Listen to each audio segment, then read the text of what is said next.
an original narrative, created especially for Shadows of Love. The midnight knock shattered Elise's carefully constructed peace, but it was the face behind the door that stopped her breath. Identical to the woman in the newspaper obituaries 3 years ago. The wife of Alessandro Vega. Rain glistened on the stranger's shoulders as she swayed, confused and frightened, clutching a torn photograph. "I don't know who I am," the woman whispered, her voice breaking on each syllable. When Alessandro arrived 20 minutes later, his footsteps faltering at the threshold of Elise's apartment, the color drained from his face as though he'd seen a ghost. Perhaps he had.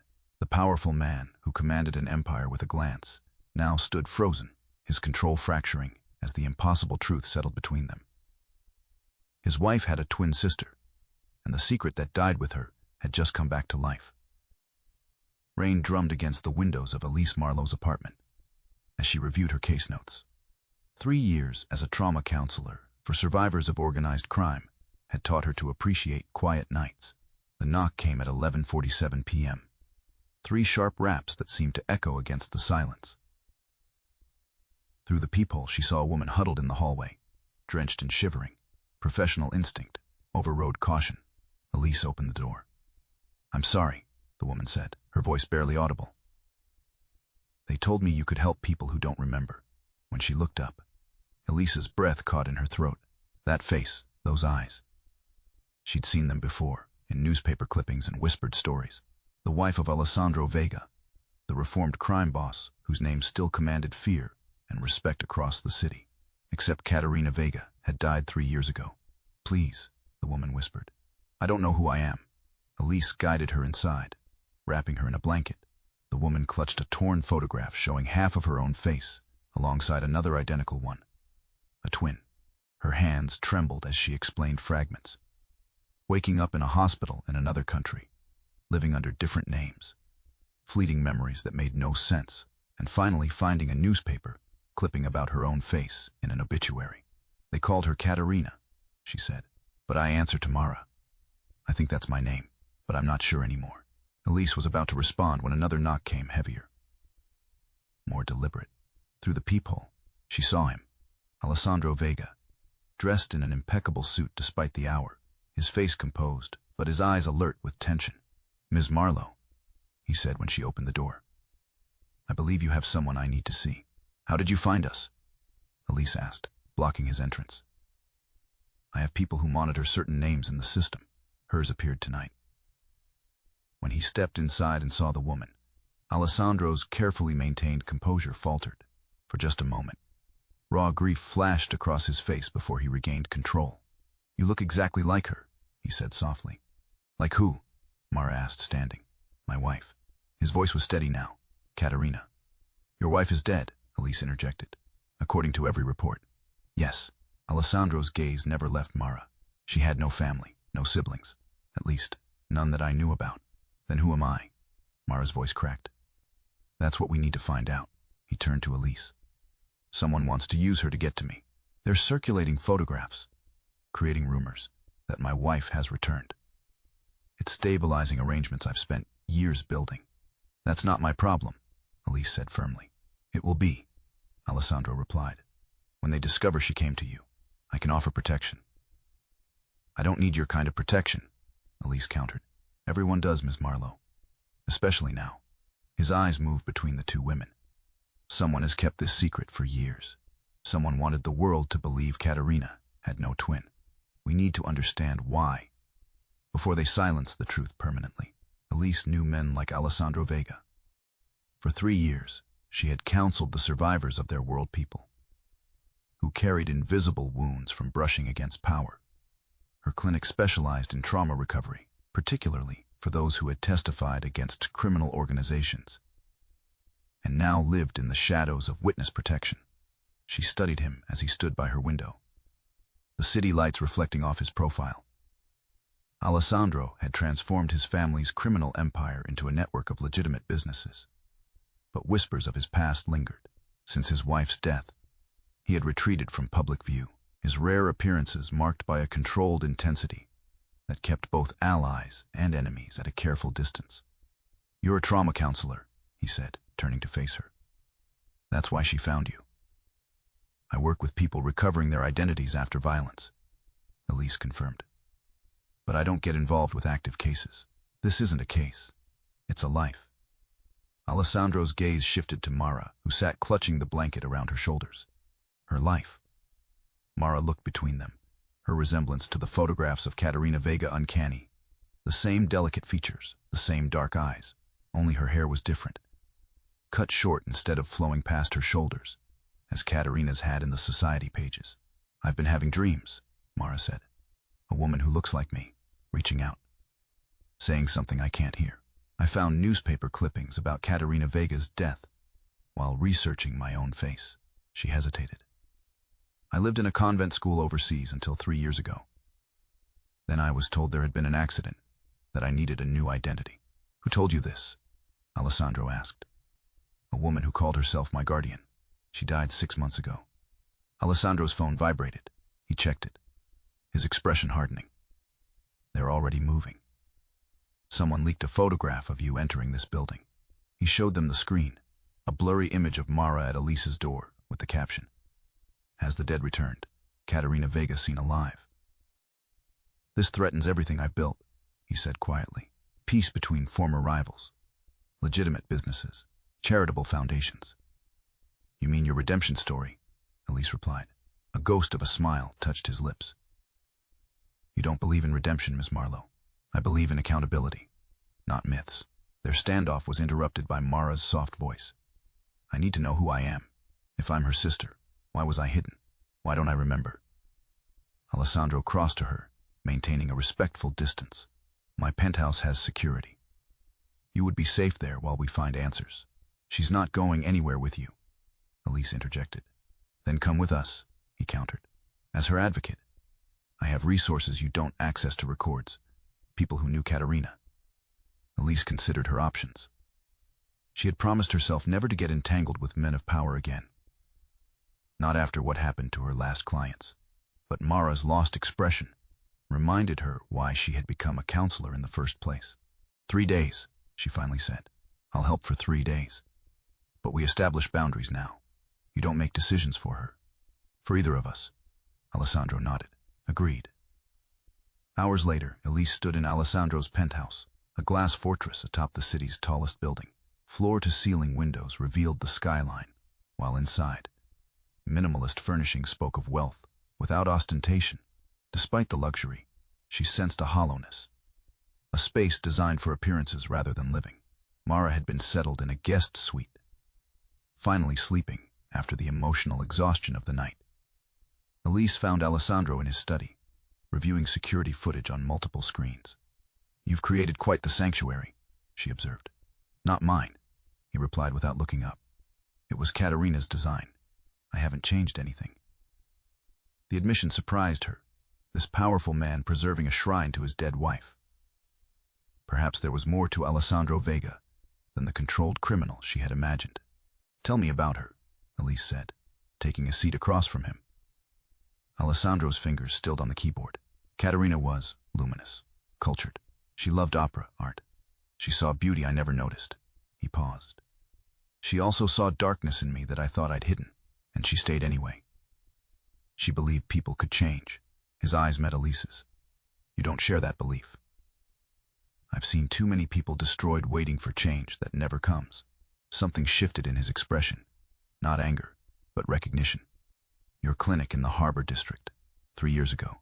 It was attacked. Your patients. Witnesses against the Moretti family. Elise stiffened. 2 died. The others disappeared back into hiding. I remember. I wasn't involved. But you didn't stop it either. No, he admitted. I was occupied with my own grief then. Caterina had just died. The silence between them carried the weight of their separate losses. Finally, Alessandro spoke again. I've changed since then. Not enough, perhaps. But enough to know that whoever is using Mara will hurt her to get what they want. And what do they want? Control. Of territories, businesses, influence. My wife's death created a vacuum. I've maintained balance through careful negotiation. But if rumors spread that she's alive, or that I've hidden her twin, it destabilizes everything. Elise finished. Yes, old suspicions resurface. questions about her accident. Elise leaned forward. Was it really an accident? Alessandro's face remained impassive, but something flickered in his eyes. A pain so raw it made Elise regret her question. The car crash was investigated thoroughly. No evidence of foul play. Before Elise could press further, his security system chimed. A new alert appeared on his screen. Another photograph circulating online. This one showed Mara entering Alessandro's building, her face clearly visible under the security lights. They're watching us, he said grimly. Who? Someone inside my circle. Someone who knows about Mara. Elise felt a chill. Did you know? About Katerina having a twin? No. His answer came without hesitation. Katerina never mentioned family. She said she was alone in the world. It was something we shared. The honesty in his voice surprised her. For the first time, Elise saw past the powerful facade to the man beneath, one carrying grief and questions of his own. From the doorway came Mara's voice. I remember something. She stood there in borrowed clothes, looking small against the expansive penthouse, the opera. I remember music and a balcony, and someone holding my hand, a woman who looked like me. Alessandro rose slowly. Katerina loved the opera. She had a private box. Then that's where we start, Elise said, making a decision she hoped she wouldn't regret. Tomorrow, we visit the opera house. If Mara and Katerina were there together, someone might remember. As dawn broke over the city, Elise watched Alessandro standing at the window, his silhouette outlined against the rising sun. For a moment, she saw not the feared leader, but a man holding vigil against ghosts, both those returned and those forever lost. The opera house stood like a temple of another era, its marble facade gleaming in the afternoon light. Inside, the rehearsal for Puccini's Tosca filled the empty hall with haunting melodies as Alessandro led Elise and Mara through the back corridors. His name opened doors without questions, a quiet reminder of his influence. Katerina's box, he said, unlocking a private balcony overlooking the stage. She came here every week. Mara stepped inside, her fingers trailing along the velvet seats. I've been here before, she whispered. I remember the curtains, the view. The elderly attendant who had guided them watched Mara with wide eyes. Signora Vega?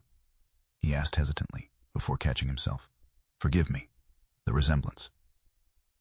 Did Katerina Vega ever come here with someone who looked like her? Elise asked. The man's gaze darted nervously to Alessandro, who nodded once, permission granted. Once, perhaps. 3 months before the accident, Signora Vega arrived with a woman in a headscarf. I thought it strange because they never removed their coats, even inside. They spoke intensely. He hesitated. I brought them champagne. When I entered, they fell silent. The other woman kept her face turned away. Alessandro's expression remained neutral, but Elise noticed his hands tighten on the balcony rail. Why didn't you tell me this before? Signora asked for discretion. She said it was a surprise she was planning. After the attendant left, Alessandro turned to Mara. If you were here with Katerina, she deliberately kept you hidden from me. Why would she do that? Mara asked. Protection, perhaps, Elise suggested. From whom or what? That's the question. Alessandro moved to the small writing desk in the corner of the box. Katerina used to leave notes here sometimes, for the performances she particularly enjoyed. His fingers traced the ornate wooden surface. There was a hidden compartment. With practiced precision, he pressed a decorative element, revealing a small drawer. Inside lay a single envelope, yellowed with age, addressed simply, "For when she returns." Mara reached for it, but Alessandro held it back. We should be careful. This could be what someone is looking for. It's addressed to me, Mara insisted. We don't know that, he countered. Elise stepped between them. We'll open it together, back at the penthouse. It's too exposed here. As they left the opera house, Elise noticed a black sedan idling across the street, its windows tinted. Alessandro saw it too, his body subtly shifting to place himself between the car and the women. Keep walking, he murmured. My driver is at the next corner. They made it to Alessandro's car without incident. But the tension remained as they drove through the city. In the back seat, Elise observed how Alessandro constantly scanned their surroundings, his vigilance both reassuring and unsettling. You've been doing this a long time, she noted. Looking for threats. It becomes instinct, he replied. Even when you think you're safe. Were you ever safe? Was Katerina. His gaze met hers briefly. I thought I could protect her from everything. That was my first mistake. Back at the penthouse, they gathered around the dining table, the envelope placed carefully at its center. Mara's hands trembled as she finally opened it, removing a handwritten letter. It's dated 3 years ago, she said. 1 month before the accident. She began to read aloud. My dearest sister, if you're reading this, then you've found your way back, as I always believed you would. There's so much I should have told you during our brief reunion, but I feared putting you in danger. The truth is, I never forgot you. Even when they told me you had died in the fire that took our parents. When I discovered you were alive, hidden away in that convent school under a different name, I knew I had to protect you. Alessandro doesn't know about you yet, not because I don't trust him, but because knowledge is dangerous in our world. The fewer people who know a secret, the safer it remains. There is a man in Alessandro's organization who would use you against us. He orchestrated the separation of our family years ago. Before I met Alessandro, I have proof now, documents that could expose him. But moving against him directly would trigger a war Alessandro has worked years to prevent. Trust Alessandro. Despite his past, despite what you may hear about him, he is a man of honor. When the time is right, show him this letter. He will understand what must be done. Until we meet again, remember that you are never alone. You are loved. You are remembered. Your sister always. Katerina's silence filled the room as Mara finished reading. Alessandro had turned away, his profile rigid with controlled emotion. She knew, he said finally. She knew about you and never told me. She was protecting both of you, Elise observed. But who was she afraid of? Who is this man she mentioned? Alessandro paced the length of the window. My inner circle has changed since Katerina's death, but there are still those who were close to us then. Paolo Renzi, my financial advisor. Marco Vitti, security. Gabriella Serrano, legal counsel. Could any of them have orchestrated separating twin sisters years ago? Elise asked. Paolo has connections that predate my relationship with Katerina. He helped establish her background when we married. Alessandro's voice had taken on a new edge. I never questioned her past because she didn't want to discuss it. I respected her privacy. Mara carefully refolded the letter. She said she had proof, documents. Where would she have kept them? Her personal safe, perhaps. Alessandro stopped abruptly. The chapel. She maintained a private chapel at our villa by the sea. She spent hours there alone. Then that's our next step, Elise said. As night fell, Alessandro received a call that drained the color from his face. The photographs have reached my associates, he explained after hanging up. Questions are being asked. Demands for explanations. What kind of demands? Elise pressed. The kind that come with deadlines and consequences. His gaze moved to Mara.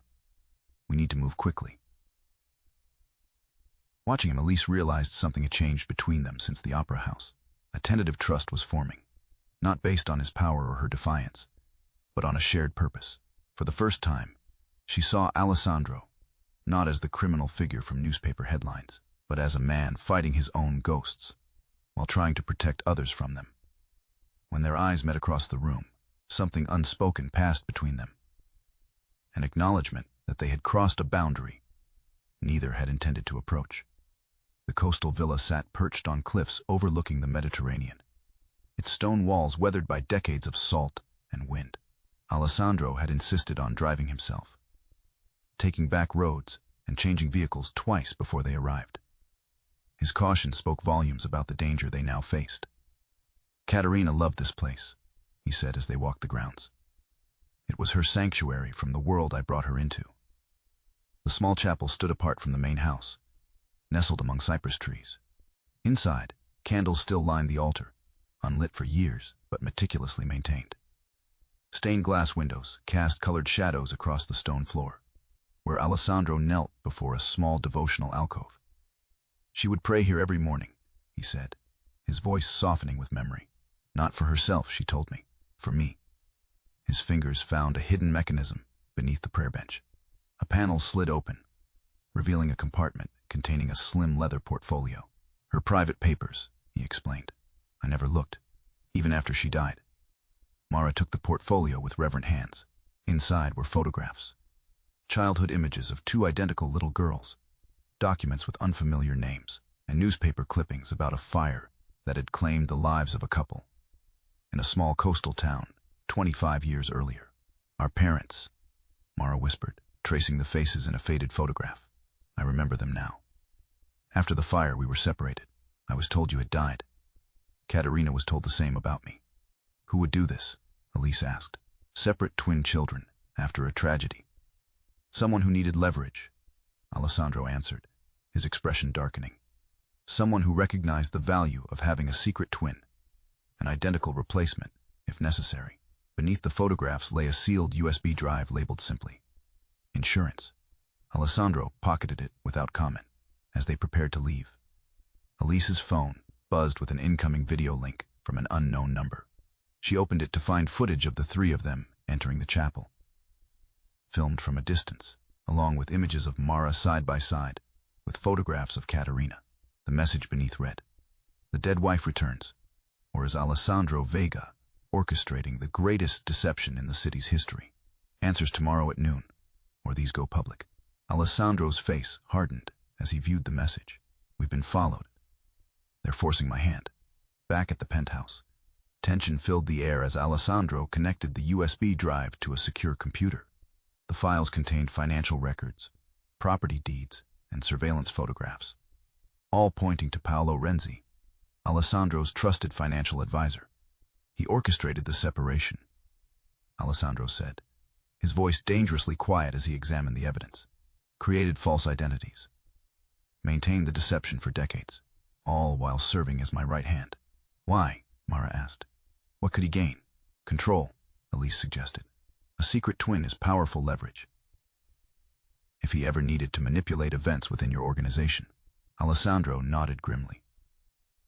Katerina must have discovered this shortly before her death. The implication hung heavy in the air. Elise was the first to voice it. Was her accident truly an accident? Before Alessandro could answer, his security system alerted them to an incoming video call. Paolo Renzi's face appeared on the screen, his expression a mask of professional concern. Alessandro, my friend, we need to talk about these troubling rumors. His gaze shifted to Mara. I see they're more than rumors. What do you want, Paolo? Alessandro's voice was controlled, betraying nothing of what they had discovered. A meeting, tomorrow at noon, the harbor bridge. Paolo smiled thinly. Bring your guest. And the documents Katerina took from my private files. Otherwise, I release everything. The truth about this woman. Questions about your wife's convenient accident. Your recent lapses in leadership. After the call ended, Alessandro moved to the bar, pouring himself a drink with steady hands that belied the rage Elise sensed beneath his composure. You kept a second set of books, she said, watching him. That's what he meant by lapses in leadership. You've been dismantling parts of your organization without telling your inner circle. Alessandro turned to face her. Yes, converting assets to legitimate businesses, cutting ties with certain operations, creating distance between past and present. Your redemption project, Elise said, not unkindly. Call it what you will. It was Katerina's wish. Her condition for staying with me. Mara, who had been silent, finally spoke. You loved her enough to change your entire world. I did. His gaze moved between the two women. But it wasn't enough to save her. Later that night, as Mara slept, Elise found Alessandro on the penthouse terrace. The city lights spread before him like fallen stars. She joined him at the railing, maintaining a careful distance that had begun to feel more like habit than necessity. You knew about Mara before she came to my door, she said. It wasn't a question. His silence was answer enough. How long? She pressed. 3 months. After Paolo started making veiled comments about Katerina's past. I had her background investigated more thoroughly than before. Found traces of the convent school, the Guardian. Elise felt a cold disappointment settle in her chest. You've been manipulating us from the beginning. I've been protecting you both. By controlling information, deciding what we should know, and when. Elise shook her head. That's not protection. That's the same power game that created this situation in the first place. What would you have had me do? He asked, a rare flash of frustration breaking through his control. Tell the truth. From the start, give us the dignity of choice. Their eyes met in the darkness, and for a moment, Elise glimpsed vulnerability beneath his carefully maintained facade. I don't know how to protect people without controlling the situation, he admitted. It's all I've ever known. Then learn, she said simply, or this ends now. I won't help you tomorrow unless you promise complete transparency from this moment forward. No more secrets. His silence stretched between them, filled with the weight of a lifetime of careful calculation, suddenly rendered useless. I promise, he finally said. But as Elise turned to leave, she wondered if a man built on secrets could ever truly surrender them, even for salvation. Rain fell in sheets across the harbor, turning the world gray and indistinct. The bridge stood like a skeleton against the stormy sky, its metal frame slick and gleaming. Alessandro parked at the northern approach, where the walkway began. He'll have people watching, he said, checking his weapon before concealing it beneath his coat. Stay close to me. I still think we should have gone to the authorities, Elise said. With what?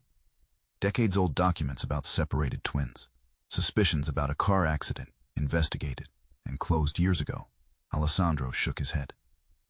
Paolo has cultivated relationships with judges, police commissioners. We'd be undermined before we began. Mara adjusted her scarf, pulling it lower to shield her face from the rain. I need to do this. For Caterina. For the truth. They walked onto the bridge, buffeted by wind, and the occasional splash of water from passing vehicles. Halfway across, Paolo waited under a black umbrella, flanked by two men whose postures suggested concealed weapons. Alessandro, Paolo called as they approached. Always the protector. And now you've brought both women. How fitting. This ends today, Alessandro replied, his voice carrying over the storm. Paolo's smile never reached his eyes. Indeed it does. The documents, please. Alessandro removed a waterproof case from inside his coat. First, I want to hear you admit it. What you did to the twins. What you did to Caterina. Business decisions. Nothing more. Paolo shrugged. Their parents discovered one of our early money laundering operations. They had to be removed. The twins were an unexpected complication. Too young to be credible witnesses, but potentially useful assets. So you separated them, Elise said, disgust evident in her voice. Made each believe the other was dead. A contingency plan. Insurance, if you will. I never expected to use it. But when Caterina began pushing Alessandro toward legitimacy, he spread his hands. I needed leverage to maintain our traditional operations.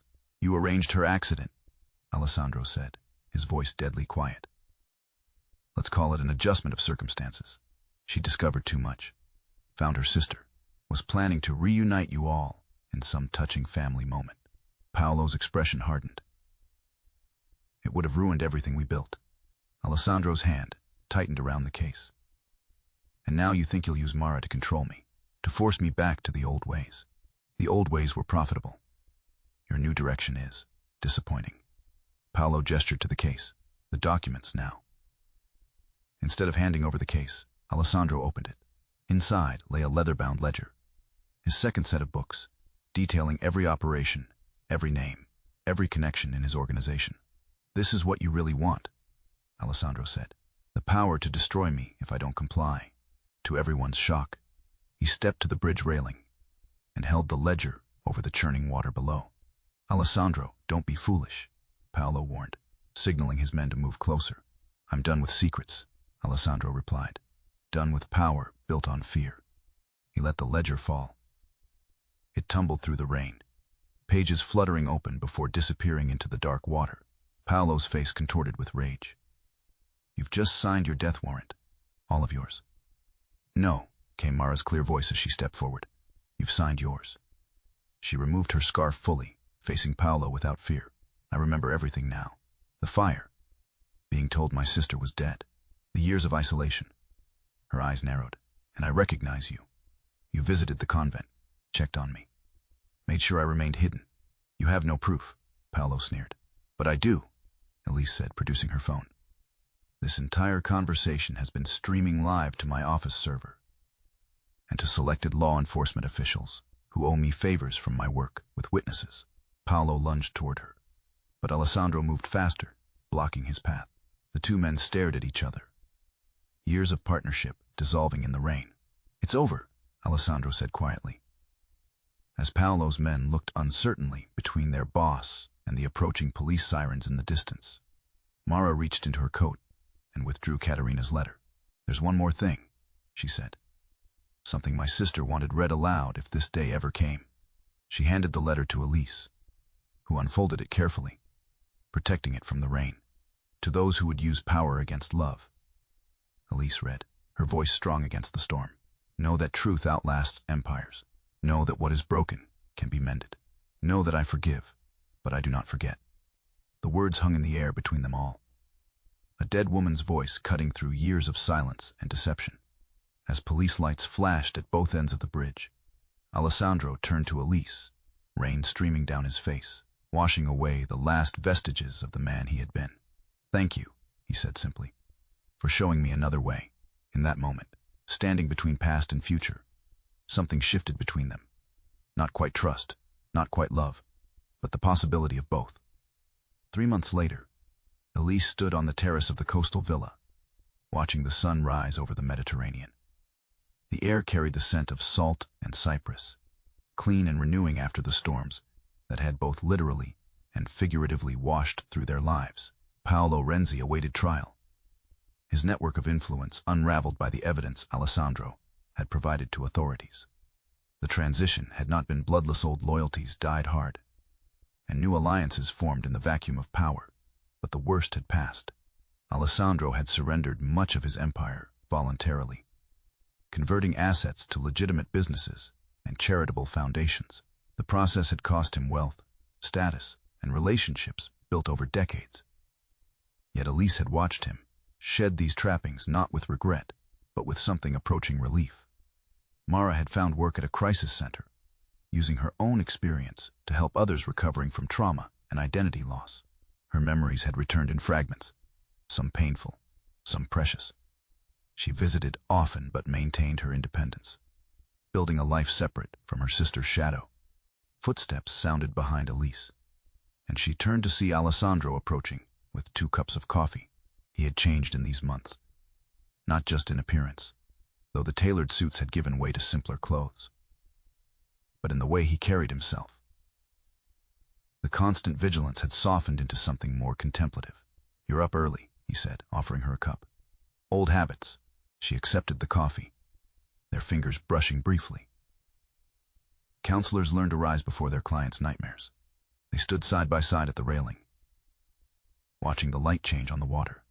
The silence between them had evolved over these months, from wary to comfortable, from tactical to truthful. "The Foundation Board approved the new Trauma Recovery Center," he said after a while. "Construction begins next month. They'd like you to consult on the program design." Elise smiled. "Converting your former headquarters into a healing space." Caterina would have appreciated the symmetry. Yes, his gaze remained on the horizon. She always believed in transformation. The mention of his wife no longer carried the sharp edge of grief. Time had not diminished his love for Caterina, but had changed its shape, from an open wound to a sacred memory. "Will you stay?" he asked, the question hanging between them, weighted with meaning beyond the immediate. Elise considered her answer carefully. What had begun as professional detachment had evolved through crisis into something neither had anticipated. Not passion, exactly, but a recognition. 2 people who had witnessed each other's truest selves and chosen not to look away. "I have patients who need me back in the city," she replied. "My practice, my independence, they matter to me." "I understand." His acceptance came without pressure, a respect for boundaries that had been hard-won between them. "But," she continued, "I could return, weekends perhaps, to help with the center, to see how this story continues." Alessandro turned to face her fully, his expression open in a way that still surprised her. "I would like that." In the distance, waves crashed against the cliffs, constant, powerful, yet somehow soothing in their persistence. Like the truth, Elise thought. Relentless, but ultimately cleansing. "I framed her letter," Alessandro said, "placed it in the chapel. It seemed right." Elise nodded. A reminder of what was lost, and what was found. The sun had fully risen now, casting long shadows across the terrace. Soon the day would begin in earnest calls to make, decisions to face, the practical work of rebuilding lives from truth, rather than deception. Alessandro set down his cup and turned to her. With deliberate care, he extended his hand, not demanding, not presuming, but offering. Walk with me. There's a path along the cliffs I think you'd appreciate. Elise looked at his outstretched hand. The hand that had once commanded an empire, that had surrendered power in the rain, that now offered nothing more or less than companionship. She placed her hand in his. Lead the way. As they walked together toward the path, neither spoke of love or future promises. Such words would come in their own time, if they were meant to. For now, it was enough to walk side by side in the morning light. Two people who had faced darkness and chosen, despite everything, to step toward dawn. Behind them, in the small stone chapel, Katerina's letter caught the rising sun through stained glass windows. Words of forgiveness and remembrance illuminated in colors of hope. The sea never stops its conversation with the shore, persistent, eternal, sometimes gentle, and sometimes fierce, like memory, Elise thought, as she sat on the bench overlooking the cliffs 3 weeks later.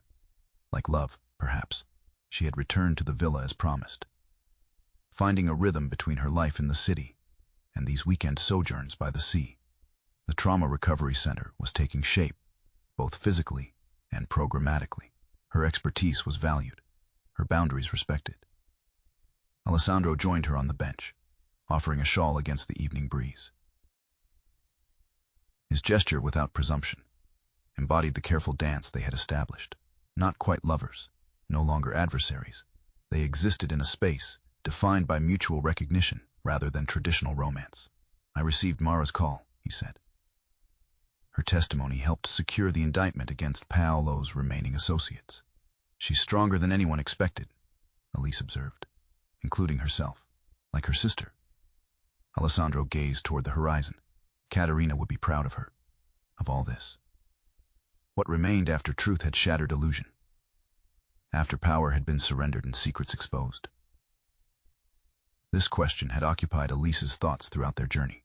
The answer, she was discovering, wasn't in grand gestures or passionate declarations, but in moments like this.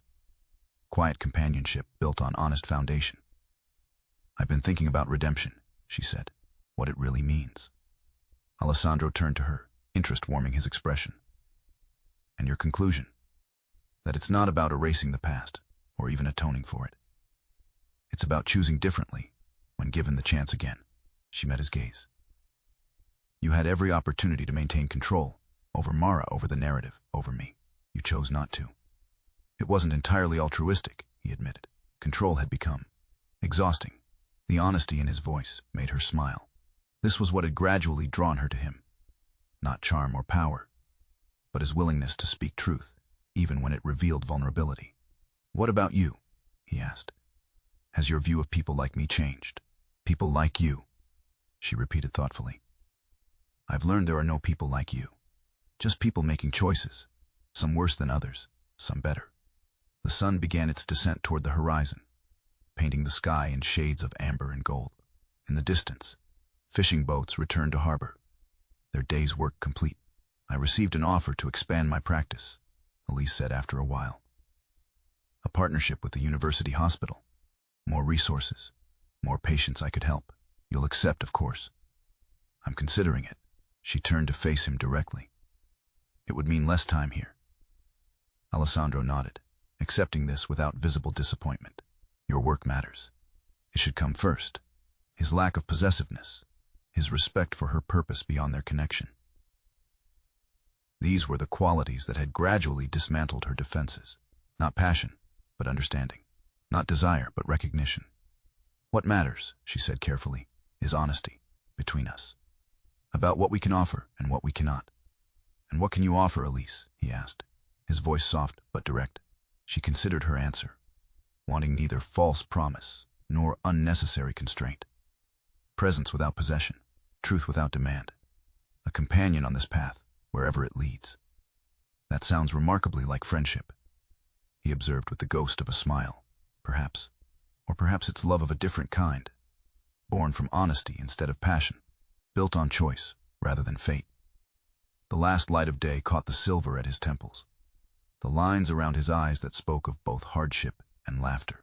He was not a perfect man, nor even fully redeemed, but he was real and present and trying. In a world of convenient lies and comfortable deceptions, that effort held its own beauty. Alessandro reached for her hand, his touch gentle, but certain. Whatever we call it, I am grateful for it. As darkness settled over the Mediterranean, they remained side by side. Two people marked by their pasts, but no longer defined by them. The letter in the chapel, Caterina's final gift, had ended with words that now echoed in Elise's mind. Remember that love is not possession, but recognition, not control, but freedom. Not what was lost, but what remains. What remained was this: the possibility of beginning again, marked but unbroken. The comfort of chosen vulnerability. The quiet miracle of two souls who had seen each other's darkness and still chose to walk toward light.